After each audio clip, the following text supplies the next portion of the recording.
বন্ধুরা, আমরা অলরেডি সিলেট শহরে প্রবেশ করেছি।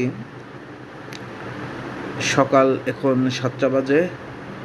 শান্ত এবং সুন্দর পরিবেশের মধ্যে আমরা সিলেটে প্রবেশ করেছি। সকালে বা ভোরবেলায় হয়তো একটু বৃষ্টি হয়েছে, তাই সিলেটে সুন্দর একটি আবহাওয়া আমরা পেলাম। এই তপ্ত গরমের মধ্যেও সিলেট এখন পর্যন্ত ঠান্ডা। আমরা রাত্রে কিছুটা ওই স্লিপার কোচে যে হালকা যে লেপটা দেওয়া হয় সেটা আমরা গায়ে দিয়েছিলাম। তাই আমরা বুঝতে পেরেছি যে হয়তো সিলেটে বৃষ্টি হয়েছে।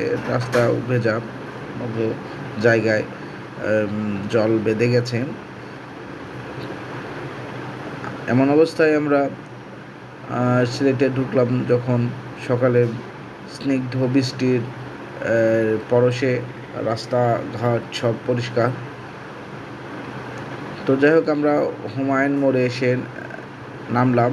হুমায়ুন মোড়ই হচ্ছে সিলেটের প্রবেশের প্রথম বাস স্টপেজ দেয়। এখানেই সকল দূর দূরান্তের যাত্রীরা এসে নামে। এখানে সকালবেলায় সিএনজি, লেগুনা, সব ধরনের যানবাহন পাওয়া যায়। এখান থেকেই শহরে ঢুকতে হয়। সব বড় বড় গাড়িগুলো এখানেই দাঁড়ায়। আমরা যেহেতু ঢাকা থেকে চলে আসছি, সেজন্য আমরা আগেই রাত্রে একটা হোটেল বুকিং দিয়েছিলাম, হোটেল মায়াবন। এখানে আমরা একটা হোটেল রুম বুকিং করেছিলাম। যেহেতু আমরা 12 জন আসছি, তাই আমরা বড় একটি রুম বুকিং দিই। এখানে আমরা কিছুক্ষণ অপেক্ষা করব। এখান থেকে সকাল 10টার দিকে বের হওয়ার কথা। আমরা একটা গাড়িও রিজার্ভ করি। গাড়িটা আসে, একটা গাড়ি নিয়ে আমরা একটি গাড়িও রিজার্ভ করি।